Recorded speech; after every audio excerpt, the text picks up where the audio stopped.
Welcome to the extended version. And the reason why I'm doing this is because you can and you will do well on this test, but you do need to know the grammar.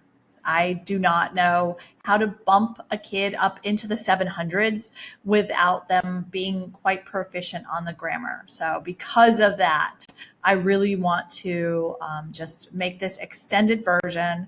We're going to go on to Mod 2. So we're still in practice test 6, Mod 2. We are going to jump to page 23. In Mod 1, I reviewed logically completes the text. I think that this is an easy way to bump up your score. I've never seen a logically completes the text that isn't rated as medium difficulty or hard difficulty. And remember, you get those extra quality points for getting those ones right, the hard ones. And I want to show you the secret, review the secret for the logically completes the text.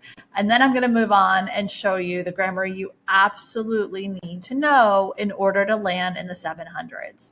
So let's get started. Again, I'm on page 23, and I'm going to review first the 2 logically completes the text in this Mod 2 of practice test 6. Remember, for logically completes the text, and as you may recall, we always start with a question. For logically completes the text, what I want you to do is to think to yourself, all right, this is a main idea, so I'm going to read it to get the main idea. However, there is always a shift. So the reading is going to start with what they used to believe and then shift to what they now believe, or findings have helped them understand, or something has helped them understand something better. Sometimes that shift happens with like a really great transition word, and that's nice because it's very obvious. Sometimes it's a little more subtle, where it's just necessarily like they now understand. So let's look for where that shift happens while you're reading. And the answer comes from the second half of that reading. So if you didn't already look at text 1, text 2 with me in module 1, go back and look at text 1 and text 2. I showed you the secret for text 1 and text 2. This is so similar because the answer is going to come from the second half of the reading. So let me show you. A practice of logging. This isn't a positive, in parentheses, cutting down trees for commercial and other uses. This is information that the author wants us to know, but we don't necessarily need to know it. But it is nice if we haven't been around forest or large like excavation of cutting down trees, that we know what logging is. Cutting down trees for commercial and other uses is often thought to be at odds with forest conservation. And then they give us within and a positive the definition of forest conservation, the work of preserving forests.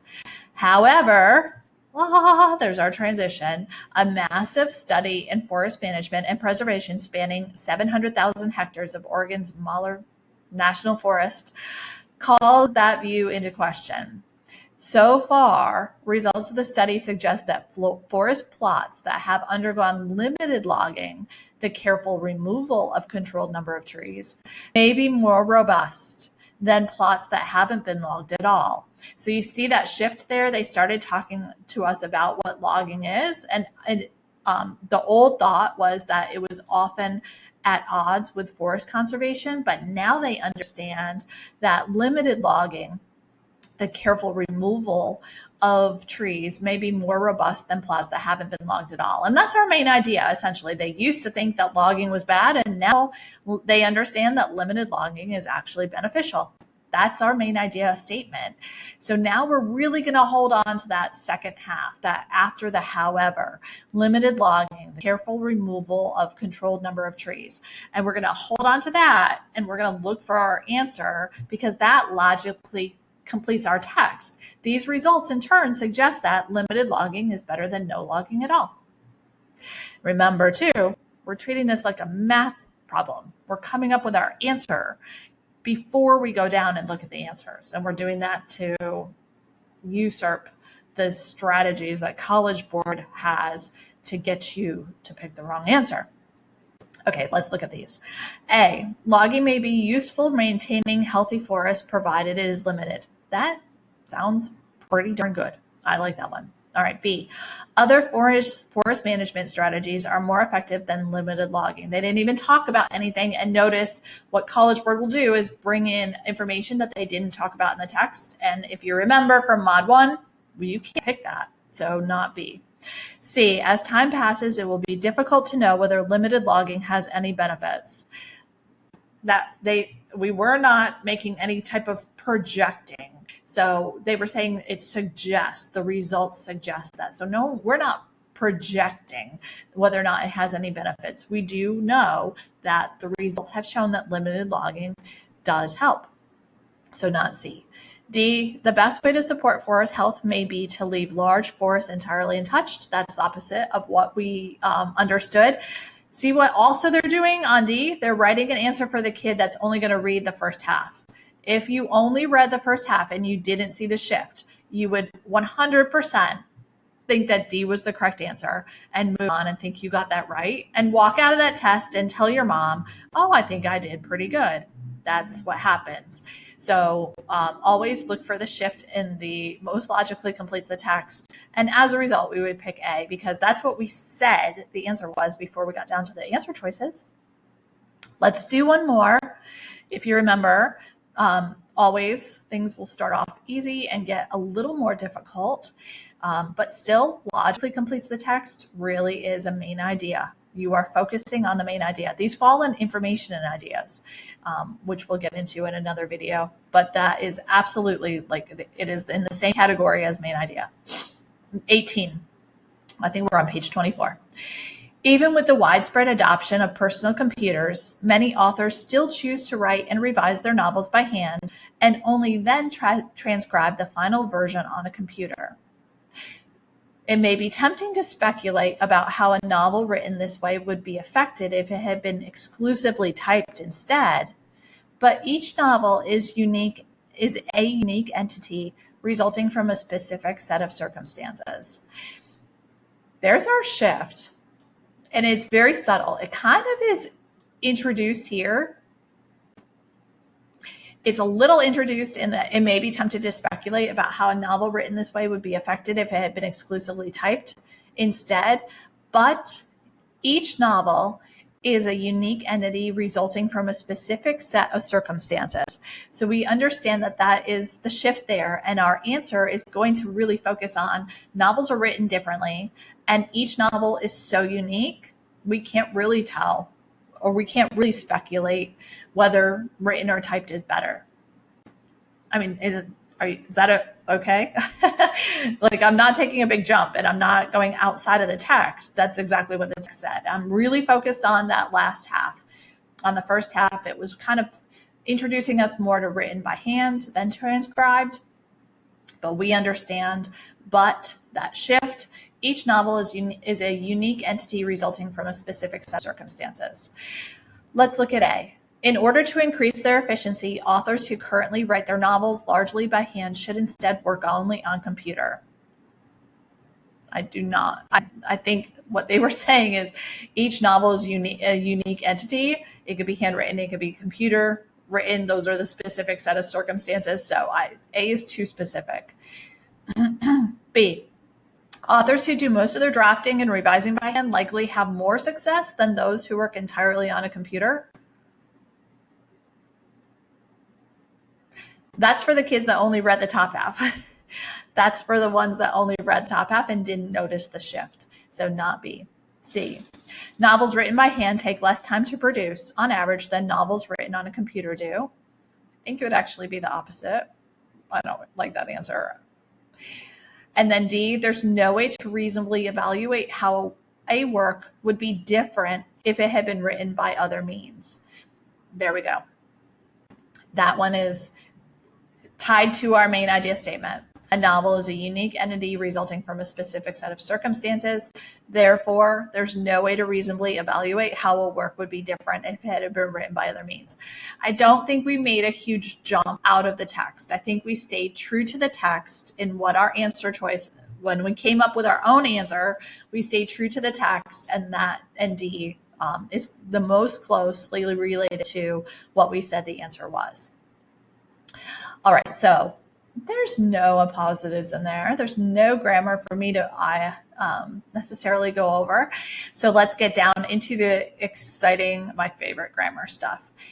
So, when you're in the grammar section, it's kind of like 19 and it's a short answer. Definitely like 22, it's a short answer, short answers. And then you see these just gnarly long answers. I'm going to start on number 20. So meet me on number 20. And we're on page 24 in Mod 2 of Practice Test 6. So we just looked, there's just some short answers, short answers, short answers. I always have some grammar lying around because I love to just look at grammar. So, short answer, relatively short answer, short answer, short answer, lots of short answers. And then all of a sudden we have one like this and it's a really long answer. Well, when you see these, I want you to think to yourself that you know exactly what they're testing you on. And what they're testing you on is the difference between active voice and passive voice. So they want to test you. All of a sudden, these lie right in between the easy grammar. They're testing you on your knowledge of whether or not you can determine if it is an active voice, which means you start with a noun and then you go into a verb. So active voice, noun drives the sentence. It starts with a person, place, or thing. It starts with a noun, and then it goes into a verb. And it has to model the way that they set it up previously. So let me show you what that means. Let's just have a peek at A. Matthew Henson, proper noun, great noun, love it. And then made the verb, what he's doing. He made several treks. There's our verb, made several treks. That's our verb. So that is active voice. Starts with a noun, goes into a verb. Dates are nouns. They're person, place, they're things. So dates are nouns. And then were, so the verb. So that one's okay. Greenland, proper noun, person, place, or thing. Was, where, and then we go into the verb. Matthew Henson made several treks. That one's okay. And then several treks. Then we start with a verb. We don't want to do that. So that's passive voice. And we're going to get rid of D because it starts off in passive voice. Several treks across Greenland were made by Matthew Henson between 1891 and 1909. So please do not fall for choosing any passive voice. This test doesn't like passive voice. College Board doesn't like passive voice. All right, so now we're going to go up and we have now said that our answer choices are going to be A, B, or C. And we have to go up into the reading and see how did they set it up so that we can choose the correct answer. We're just mimicking exactly what they did up here. So one of the few African-American global explorers. So in my head, I'm thinking to myself, all right, we have to start off our sentence introducing us to one of the few African-American global explorers, and then a date during the turn of the 20th century.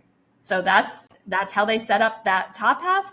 We're going to pick an answer that mimics or looks most closely to that answer. So let's see. Ooh. Matthew Henson made several treks across Greenland between 1891 and 1909. That one's not bad. Not a bad choice. We're starting off pretty strong here. So one of the few African-American global explorers, that's Matthew Henson, during the turn of the 20th century.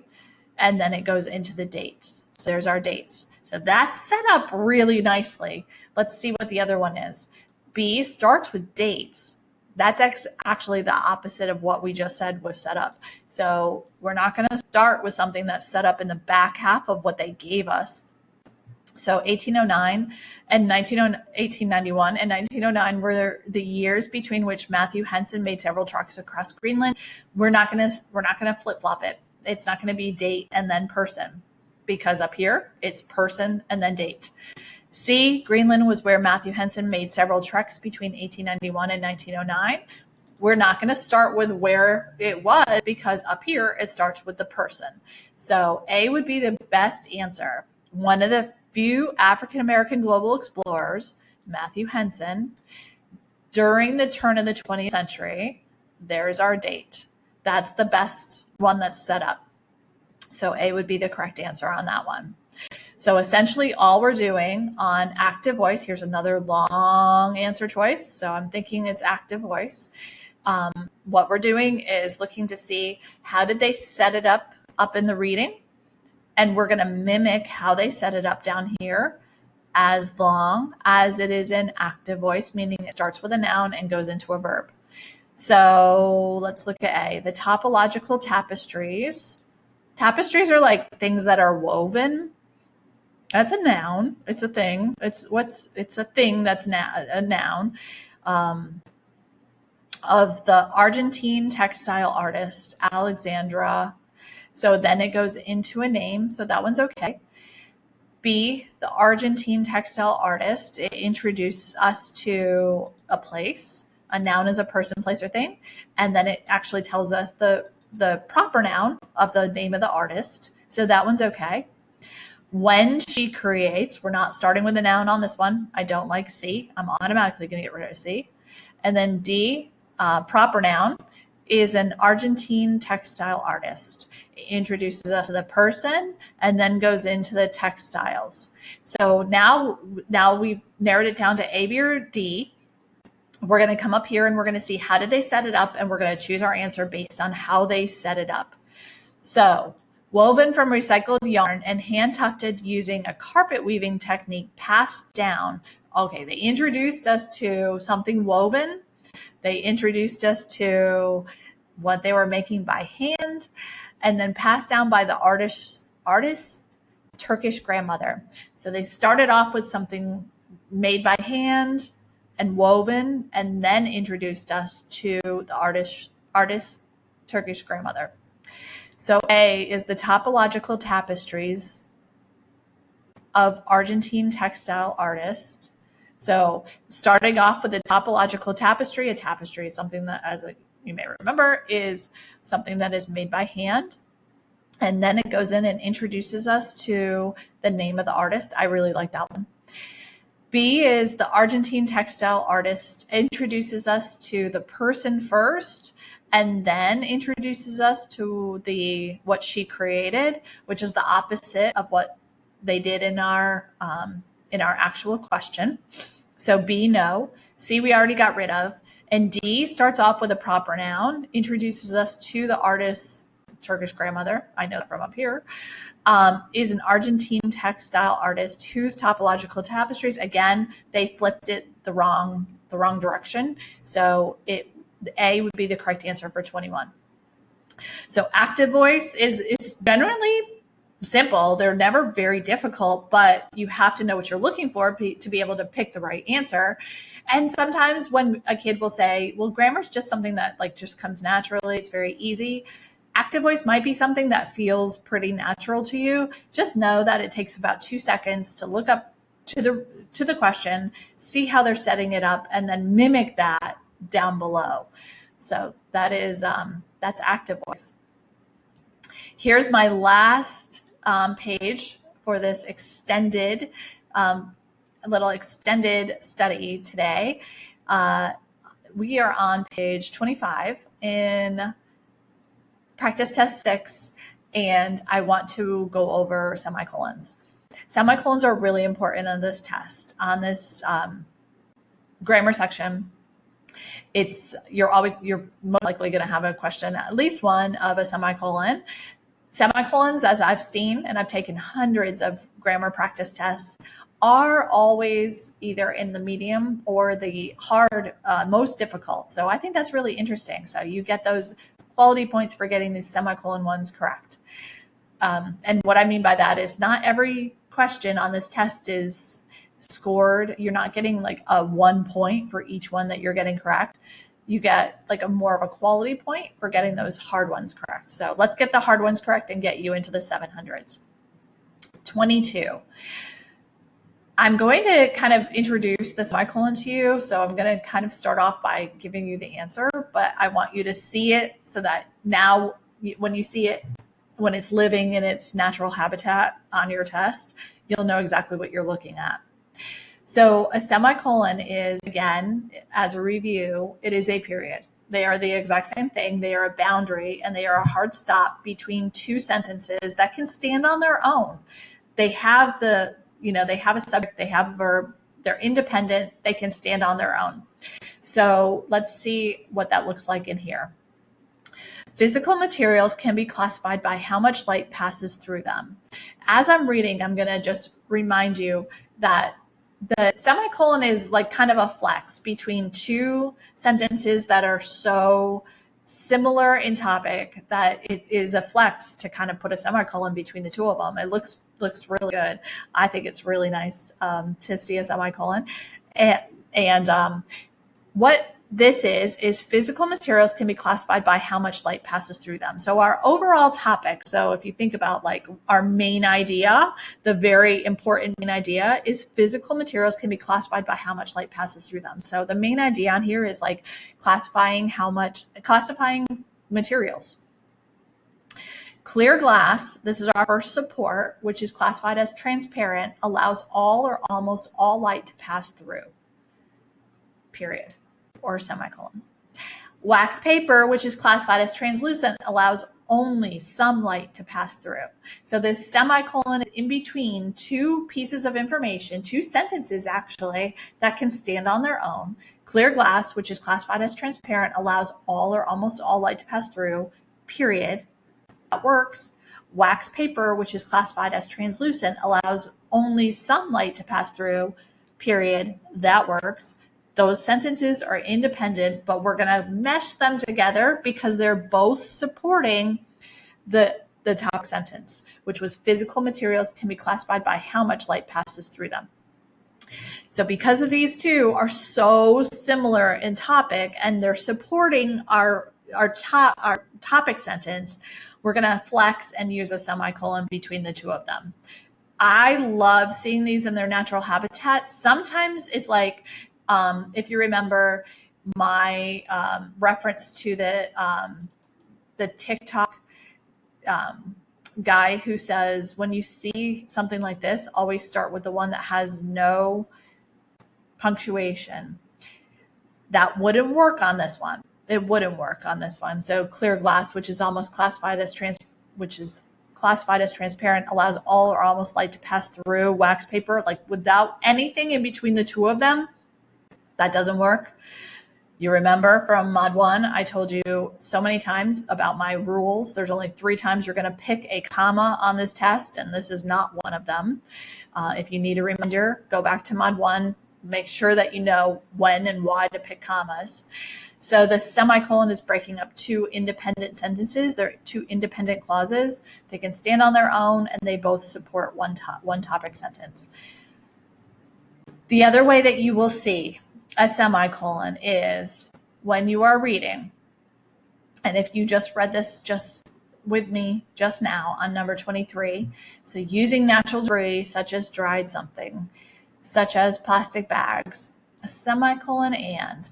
That right there is your big red flag. If you ever see a semicolon and, you know that there's going to be a semicolon in the answer because what you have is a complex list. We did go over simple lists before. It's just a list of 3 or more things, commas in between, comma and ends it. On a complex list, they're so cool. It's semicolon and that ends it. And they've listed 3 or more things. On this test, it's always 3. But they've listed 3 or more things, and the semicolon and is bringing up that last thing. So on here, the semicolon is not interrupting 2 sentences that can stand on their own. It's not a boundary. It's not a period that's interrupting 2 sentences. It is giving you like 3 or more things in a list, but there's so much detail in between those things that a semicolon is mostly useful. But the real thing to remember is the semicolon and. If you ever see a semicolon and, you know that there's going to be a semicolon in the answer choice. So let's read this. Using natural debris, such as dried, I'm just peeking down here, leaves, man-made trash, such as plastic bags, and more traditional art supplies, such as tree glue. Remember, what we just did with our active voice versus passive voice was mimic. We want to mimic the way that they're setting this up. The real thing that helps me mimic it is this repetition of such as, such as. So it seems like they start off with one thing and then they say such as. So using natural debris, this is our first thing in our list, such as dried leaves. That's the first thing in the list. And then man-made trash is the second thing in the list, and that's found down here. Man-made trash, such as plastic bags, are semicolon and more traditional art supplies, such as tree glue. So we know that we need that semicolon between the first two things in our list. A doesn't have a semicolon. I'm getting rid of A. B does. C does not. I'm getting rid of C. D has two. That's interesting. So let's see. Using natural debris such as dried leaves, that's our first thing. Semicolon, interrupting the first and the second thing. Man-made trash such as plastic bags. So I really like B so far. I'm going to C. Leaves, man-made trash with the semicolon. That's not where it would go.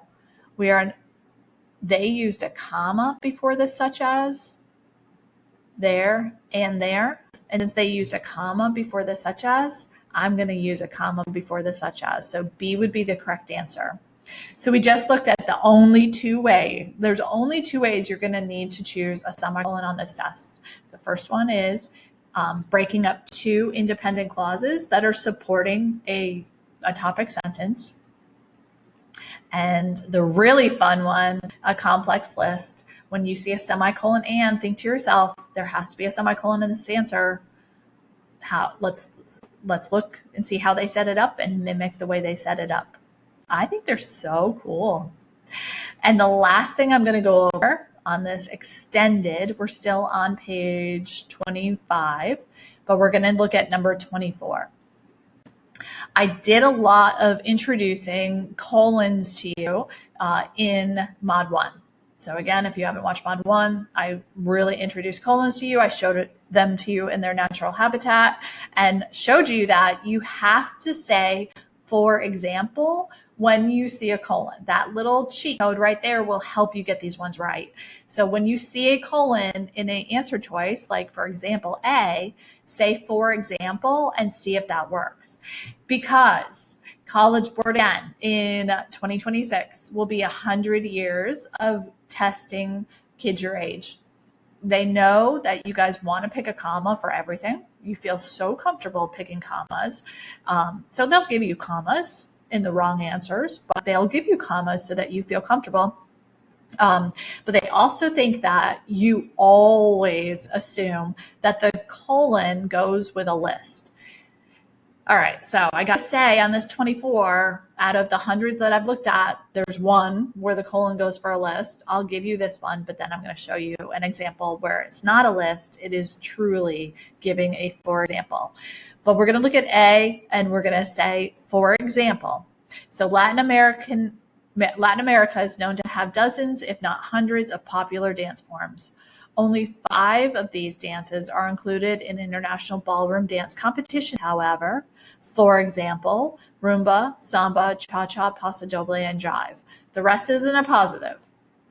It's a cute little M dash, and it's yapping about jive. So I'm not going to go on to that because it's not helping me figure out anything with the punctuation. You see what they were doing there on A? For example, they were telling you the 5 dances. 1, 2, 3, 4, 5. So that is a true reason why you would pick a colon. Let's look at 25. So A is the right answer. If I'm picking the colon on this one, I have to say indiscriminate, for example. For thousands of years, humans have used domesticated goats to clear, and then there's a positive telling us the correct name of a goat, to clear land of unwanted vegetation. When it comes to their diets, goats are notoriously indiscriminate. For example, they will devour all kinds of shrubs and weeds, leaving virtually no part of any plant unconsumed. That is exactly what a colon looks like in its natural habitat on your test. That is exactly. So when it comes to their diets, goats are notoriously indiscriminate. For example, they will devour all. So instead of starting with that C with no punctuation, when I see a long one like this, like I meant like if I didn't have any punctuation, I'd be leaving a really long sentence. that means that maybe I have some appositives in there, I see some commas, but I always want to think about how can I break that up? What are the boundaries that I want to use to break those up? Semicolon is a perfect boundary, period is a perfect boundary. And then finally, for example, on D, that's it right there. That's the answer, for example. So if you think to yourself or read it to yourself out loud the way I just did, for example, you'll always pick the right colon. Those are the kind of things that you absolutely need to know. And I know that there's usually like 6, 7, average grammar questions, but there's no reason for you to get them wrong, especially if it's that simple that you just think to yourself, all right, do I need to break up these two sentences? Are they supporting a topic sentence and pick a semicolon? Am I in the grammar section and the answer just got really long? All right, they're asking me for active voice versus passive voice. I'm just going to copy the way that they set it up earlier. Or is there a chance that I could use this colon as a boundary, for example? And essentially, you know what? Since we're on the topic of appositives, everything after it truly isn't a positive. When it comes to their diets, goats are notoriously indiscriminate. I could put a period there. I love to say, for example, though, so I'm not going to, but I could because all the rest of the sentence isn't that necessary. They're giving an example of how indiscriminate they are. Don't just think that the grammar section is going to be something that is going to come natural to you. Just know these little things, and I promise that you can and you will raise your score.